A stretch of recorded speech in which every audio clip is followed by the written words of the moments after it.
البدع والأهواء، أهل البدع العقائدية وأهل البدع السياسية. نقول بيننا وبينكم السلف، بيننا وبينكم الكتب، كان فيقول البدع بيننا وبينكم. Bismillahirrahmanirrahim.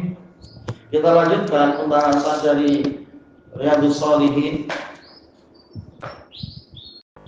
Qala al-Imam an-Nawawi rahimahullahu taala, al-babul hadi was samanun ba'dal mi'ah, bab yang ke-181. Al-amru babul amri bi ta'ahudil Qur'an. Bab perintah untuk senantiasa memeriksa Al-Qur'an, yaitu rajin membaca dan menghafal. Tidak jauh-jauh, tidak berlama-lama meninggalkan Al-Qur'an. Wa tahdhiri min ta'ridihi lin nisyan, dan peringatan jangan sampai kita menyodorkan Quran kepada kelupaan, yaitu jangan sampai Quran yang sudah ada di dalam jantung kita itu terlupakan. Al-haditsul khamis wal khamsun ba'dal alaf 1055. An Abi Musa al-Asy'ari radhiyallahu anhu, Abdullah bin Qais al-Yamani, beliau dari Bani Ash'ar yang terkenal sangat dermawan dan rajin belajar. Tentunya ini bukan jaminan orangnya maksum sehingga Abdul Hasan Asy'ari adalah berarti dia itu dijamin ajarannya betul. Tidak demikian. Semuanya dikembalikan kepada dalil-dalil. Kalau salah dikatakan salah, dan kalau sudah taubat dikatakan taubat, bukan malah diingkari taubatnya dan semacamnya. Nah, Abu Musa ma'ruf, keutamaan beliau banyak sekali. Ani Nabi sallallahu alaihi wasallam qala, ta'ahadu hadzal Qur'an. Teruslah kalian memeriksa Quran ini. Al-ahad itu asalnya adalah hubungan. Jadi rajin-rajin memperbaiki hubungan dengan Quran, bukan hanya setiap Ramadan saja kemudian 11 bulan ditinggalkan, bukan macam itu. Tapi terus kita baca. Kalau mampu baca banyak-banyak setiap hari, itulah yang diharapkan dan diutamakan. Kalau tidak mampu ya sudah, yang penting tiap hari terus rajin membaca, rajin mengingatnya. Insya Allah lama-lama kita akan menghafal itu walaupun tidak sempurna misalkan.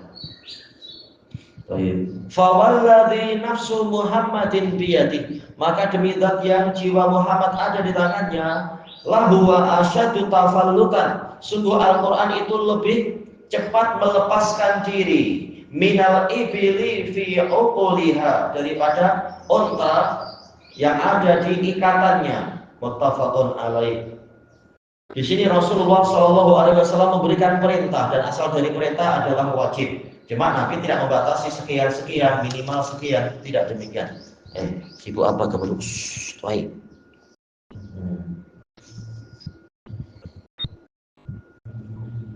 Tak ada mainan. Baik.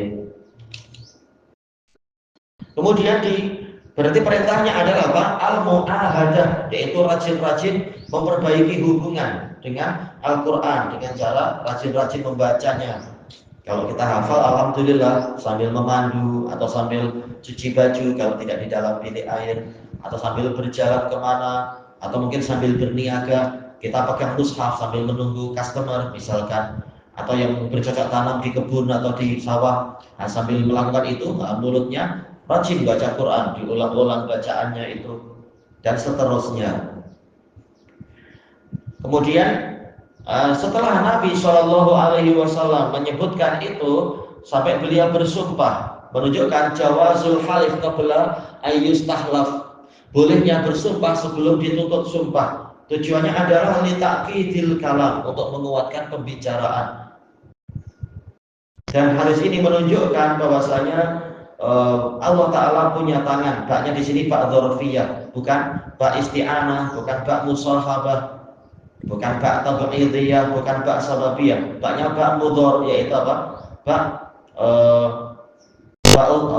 bak dzarfiyah, yaitu fi yadih, walladzi nafsu Muhammadin fi yadih, demi zat yang mana jiwa Muhammad ada di tangannya. Jelas jiwa kita semuanya ada di tangan Allah Ta'ala. Lahuwa asyaddu tafallutan, sungguh Quran itu lebih cepat. Sebagaimana di dalam riwayat-riwayat yang lainnya itu lebih cepat, lebih jauh larinya itu untuk melepaskan diri.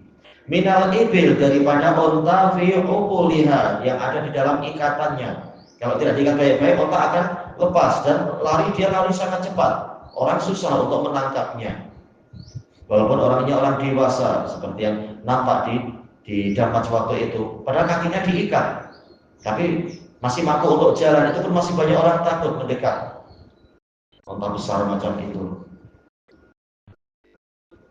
Baik. Di antara hikmahnya dijelaskan oleh para pensyarah adalah untuk menguji siapa yang betul-betul cinta kepada Quran dan berminat kepada Al-Quran. Sehingga dibuat Quran itu memang mudah dihafal, tetapi kalau tidak dipelihara baik-baik, dia akan cepat menghilang. Tujuannya adalah agar kita rajin-rajin untuk senantiasa berdekatan dengan kalamullah, berdekatan dengan kalam yang terbaik yang diberkahi ini. Dan manfaatnya kembali ke kita. Seandainya Quran itu dibuat cepat dihafal dan selalu terpelihara, orang jadi malas membaca, boleh jadi. Dalam situasi begini aja orang malas membaca, apalagi kalau Quran itu terus-menerus terpelihara. Seperti apa itu? Yang dulu di Yaman ada pelajar yang rajin merekam, tapi ketika ditanya nggak diulang-ulang, tak apa, saya boleh murojaah nanti pulang ke tanah air, rekaman sudah ada. Ini membuat orang jadi malas karena rekaman sudah ada dan dia jadi tidak mengulang-ulang. Yang dikhawatirkan akan ada pola seperti itu. Tapi kalau kita tahu hafalan itu cepat sekali melemah dan menghilang, maka kita jadi rajin membacanya, rajin mengulang-ulangnya, sehingga kita diberkahi dan mendapatkan pahala yang banyak. Dan juga kita jadi rajin mendapatkan nasihat di dalam Quran, dari Quran tadi, sehingga diharapkan kita akan jauh dari bisikan-bisikan setan. Tapi kalau kita jarang membaca Quran, bisikan setan akan masuk, boleh jadi akan terkena syubhat, akhirnya akan melemah dan sebagainya. Karena malas membaca Quran. Rata-rata yang terkena sihir itu adalah orang yang jauh dari Quran. Atau apa? Dari sisi yang lain mungkin dia rajin baca Quran, bahkan hafal, tetapi akidahnya adalah akidah Sufiyah atau akidah Syiah Rafidah, sehingga Quran tadi tidak diberkahi di dalam jantung-jantung mereka, sehingga tetap saja kena sihir. Karena akidahnya akidah yang memisong, akidah yang banyak syiriknya misalkan, dan seterusnya. Intinya, hadis ini memerintahkan kita untuk rajin-rajin membaca Quran dengan sekian banyak keutamaannya. Isi hadisnya sama, kita baca yang berikutnya. Al-hadisus sadis wal khamsun ba'dal alaf. Wa an ibni Umar radhiyallahu anhuma, Abu Abdurrahman Abdullah bin Umar bin Khattab al-Adawi al-Qurashi al-Makki summa al-Madani, salah satu sahabat yang paling banyak meriwayatkan hadis. Beliau bin Sighari sahabat kecil, tetapi termasuk 6 yang terbaik. Bukan 6 berarti 6 terakhirnya, bukan. Tapi termasuk 6 sahabat yang riwayatnya itu paling banyak, yang lebih dari 1000. Anna Rasulullah sallallahu alaihi wasallam qala innama mathalu sahibil Qur'an, hanyalah perumpamaan ahli Quran, kama salil ibilil mu'allaqah, bagaikan unta yang terikat. In ahada 'alaiha amsakaha, jika orang ini senantiasa memeriksa untanya, walaupun sudah terikat, tapi jangan percaya, sudah terikat, santai aja, saya tinggal 2 hari misalkan. Tapi apa? Jika dia rajin memeriksanya, maka dia akan berjaya untuk menahan unta itu.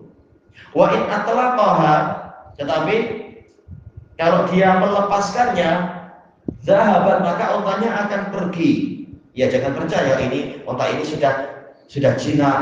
Tak, kalau dilepas dia boleh jadi akan lepas. Mungkin tergoda oleh unta lawan jenisnya, atau ditarik oleh pencuri, atau digoda oleh pemilik makanan yang lebih sedap, dan seterusnya. Godaan banyak sekali. Walaupun unta ini sejak lahirnya dia dengan kita, makanya terus diikat. Kita tahu hadisnya sahih, unta itu tercipta dari setan atau dari jin, dan jin itu tercipta dari api, yaitu sifatnya toish. susah untuk diatur, susah untuk dikendalikan. Sebagaimana dalam hadis muttafaqun alaih dari Abi Hurairah radhiyallahu anhu, Rasulullah mengatakan, "An-nas kal ibil mi'ah lam takan tajid laha rahilah." Manusia itu bagaikan 100 ekor unta, hampir-hampir kau tidak mendapati ada yang layak untuk dikendarai, yaitu susah dikendalikan. Maka memang itulah karakter unta. Bukan berarti Al-Quran itu buruk atau apa, bukan. Tapi ini perumpamaan dari sisi Allah menghendaki agar kita rajin-rajin memeriksa Quran kita yang sudah kita hafalkan untuk terus-menerus dibaca. Paling tak selain Al-Fatihah apa mungkin tiap hari baca apa itu surat Al-Mulk. Walaupun mungkin kita belum hafal, tapi kalau rajin dibaca, lama-lama hafal juga itu insya Allah. Seperti orang yang rajin membaca surat Yasin, lama-lama hafal dia. Demikian pula surat Al-Kahfi. Semula membaca dengan tulisan, lama-lama boleh hafal. Sambil memandu, sambil bercocok tanam, sambil mencuci pinggan, atau mungkin aktiviti-aktiviti yang lain, lama-lama kita hafal. Kita menjaga terus hafalan itu. Walaupun kita belum hafal semua, misalkan 30 juz, tapi ada surat-surat yang menjadi pemberi syafaat nanti di hari kiamat insya Allah. Hadis ini menunjukkan jawazu darbil amsal litakribil faham, litakribil afham. Boleh membuat perumpamaan untuk mendekatkan pemahaman. Buktinya apa? Rasulullah tidak sekedar mengatakan hafalkan Quran biar dan jaga hafalan biar engkau tidak lupa. Tidak, tapi Rasulullah memberikan tambahan perumpamaan, terutama untuk orang yang sudah biasa melihat unta, yaitu orang-orang Arab. Mereka sendiri sudah tahu bagaimana susahnya mengurusi unta. Walaupun sudah diikat, oh ternyata pola Quran seperti itu, ya sudah. Berarti memang harus rajin-rajin kita membacanya, jangan jauh-jauh dari dia. Dijelaskan oleh Al-Allamah At-Tibi rahimahullahu ta'ala di dalam kitab beliau Kashfu Asrari As-Sunan, bahwasanya perumpamaan itu tidak harus dari segala sisi.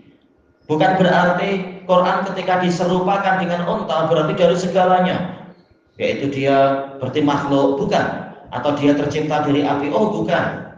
Atau dia itu susah diatur, bukan seperti itu. Tapi Quran kalamullah, bukan makhluk, cuma dilihat dari suatu sisi tertentu.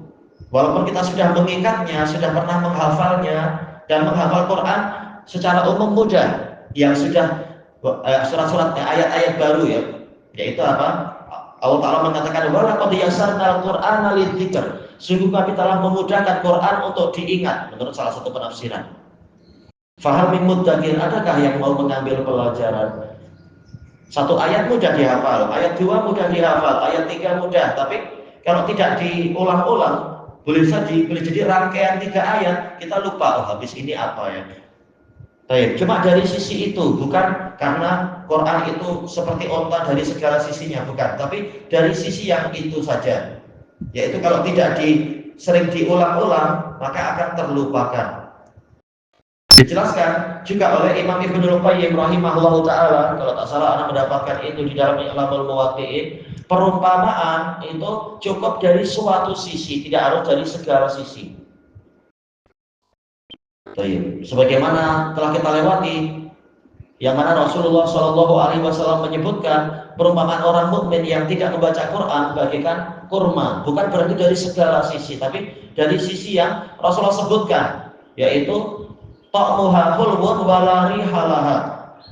Cita rasanya manis tapi tidak punya aroma. Cuma dari sisi itu, bukan berarti oh berarti kulitnya hitam, bukan maksudnya itu. Oh berarti dia itu apa misalkan yang lainnya, tidak. Cuma tapi dari sisi yang Rasulullah inginkan itu saja. Baik, ilahuna wallahu a'lam.